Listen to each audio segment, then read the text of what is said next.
Connor never could resist a night of drinking.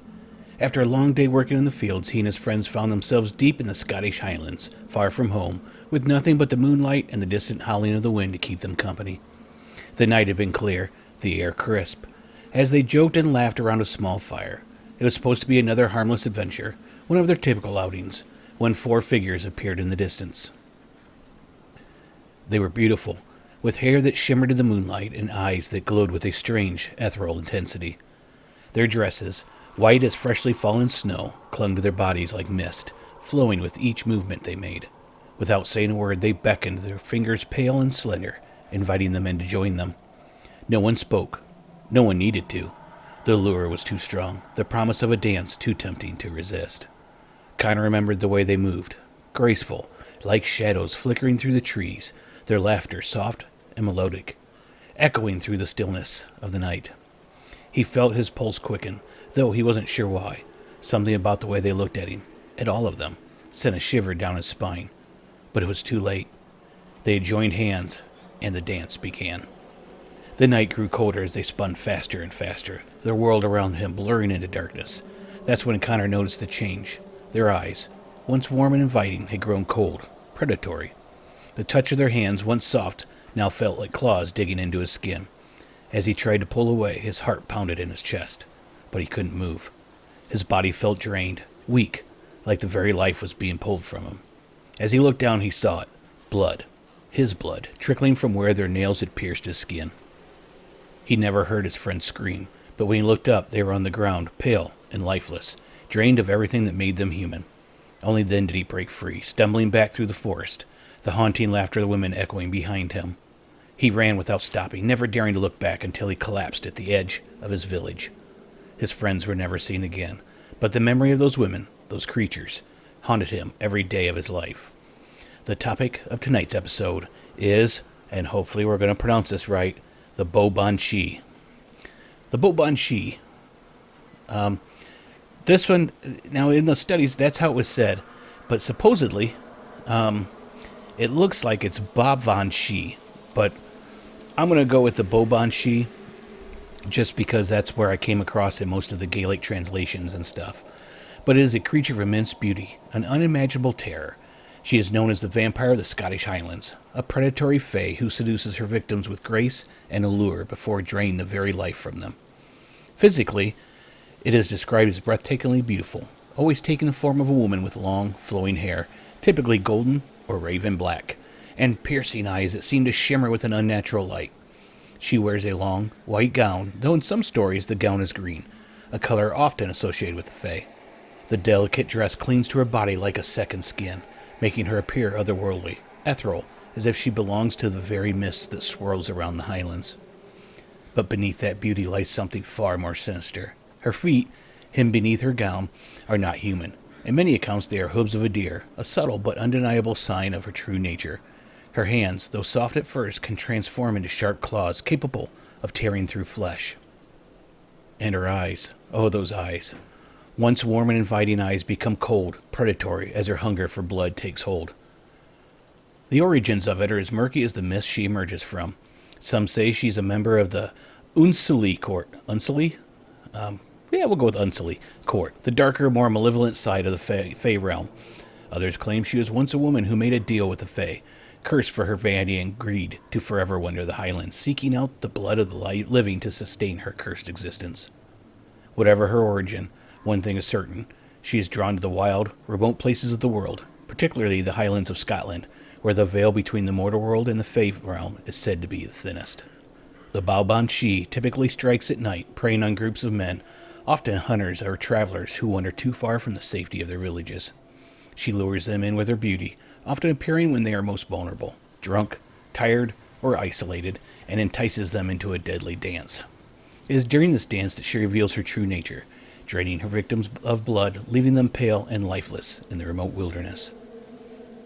Aidan was a shepherd who had spent more nights beneath the open sky than most people spend in their own beds. He was quiet, solitary man, one whose life revolved around his flock and the remote hills of the Highland. Aidan only spoke of the incident once, on his deathbed, to a village priest, but the terror in his eyes was unmistakable, as though he could still feel her cold breath on his neck.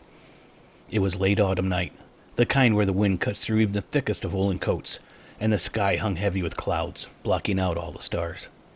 Aiden had been returning from the high pastures, his flock safely bedded down for the night, when he saw her, a woman, standing alone in the moor. Her long black hair was caught by the wind, and her white dress, thin and flowing, seemed out of place in the biting cold. Aiden stopped in his tracks, unsure of what to do. She looked vulnerable, lost even, her head tilted down as if in sorrow. She called out to him, her voice soft, barely louder than the wind. "Please, help me," she said, her words filled with a strange mix of desperation and allure. Aiden was not a man accustomed to company, but something about her voice tugged at him, pulling him closer. Against his better judgment, he approached her. When he was close enough to see her face, his breath caught. She was beautiful, impossibly so. Her skin was pale, almost luminous in the faint moonlight, and her eyes, large, dark, and brimming with sadness, seemed to reach into his very soul. "I'm cold," she whispered, her lips barely moving. Aiden, though uneasy, offered her the warmth of his small bothy, a humble stone shelter he used on cold nights in the hills. They walked together, her steps silent, her dress rustling like dry leaves in the wind. When they arrived, Aiden stoked a small fire, but he noticed something strange. She didn't sit too close to it. In fact, she kept her distance, standing in the shadows, watching the flames with an intensity that made him uneasy. It wasn't until later, when he looked into her eyes, that he realized something was horribly wrong. Her gaze had changed, no longer sad or soft, but sharp and predatory. Her skin, which had seemed pale before, now looked cold, almost like marble. And then without a warning she was upon him. Her nails, sharp as claws, tore at his chest, pinning him to the ground with inhuman strength. He felt the sharp sting of her teeth at his neck, and a coldness that seeped into his bones, as though she was draining the very life from him. Aiden never remembered how he escaped. The next thing he knew, it was morning, the fire long extinguished, and he was lying alone on the cold stone floor, his clothes torn and his body weak. He staggered back to the village, but from that day forward he was a shadow of the man he had once been, pale, gaunt, and haunted. Aiden lived only for a few more months, his strength never returning. On his deathbed, he whispered only one thing to the priest: "Beware the woman in white." Lackland's story, though different, shares the same chilling outcome. He was a fisherman, used to navigating through the rough seas and the rugged coastline of the Highlands. His life had always been spent near the water, but one fateful night the ocean betrayed him. A dense fog had rolled in, thick as wool, swallowing up the land and sea alike. Lackland had been separated from his crew, his boat lost in the mist, and he found himself wandering through the forest, hoping to find his way back to shore. It's when he heard it, a woman's laughter, soft and musical, like the tinkling of wind chimes in the breeze.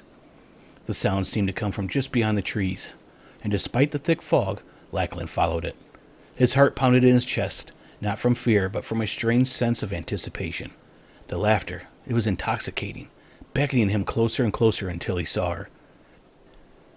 She stood by a stream, her white gown glowing faintly in the mist, her hair flowing down her back like liquid night. Lackland froze, staring at her in awe. She didn't speak, only smiled, a smile that made his heart skip a beat. Without thinking, he moved toward her, drawn by an invisible force. She extended her hand and he took it, her skin cold to the touch but soft and delicate. Before he knew what was happening, they were dancing. The world around him faded, the mist, the trees, even the ground beneath his feet seemed to vanish. There was only her, the woman in white, and the sound of her soft laughter, spinning around him like a web. Lackland felt his mind slipping, like he was falling into a deep sleep, almost a dark dream. But as they danced, he began to notice something else. The warmth in his body, it was fading, replaced by a creeping cold that spread from his fingertips to his chest. His heart began to race, not with excitement, but with fear. When he looked at her again, her eyes were different, cold, empty, like two black pits. Her smile whitened, revealing sharp teeth gleaming like polished bone. Lackland tried to pull away, but her grip tightened. Her nails digging into his flesh, he felt the blood draining from his body, his strength fading with each passing second. Desperate, he stumbled backward, breaking free from her grasp, and ran into the mist. He didn't stop until he collapsed on the doorstep of a nearby village, his clothes soaked in blood. Lackland survived, but just barely. He never returned to the sea, nor did he ever speak of the woman again, except to warn others to stay away from the woods at night. His health continued to deteriorate, and within a year, he was dead, pale and withered, as though the life had been slowly drained from him. The third story comes from Evan, a hunter who roamed the Highlands with his dogs, tracking deer through the remote valleys and forests. Evan was known for his skill, a man who feared nothing, not wild animals, not the elements, not even the superstitions that haunted the Highlands. But after one particular night, that all changed. It was late spring, the air still carrying the last chill of winter, and Evan had been tracking a stag for hours. As night fell, he found himself deep in the forest he didn't recognize, the trees towering above him like silent sentinels. His dogs, normally eager and fearless, had grown restless, whining and tugging at their leashes.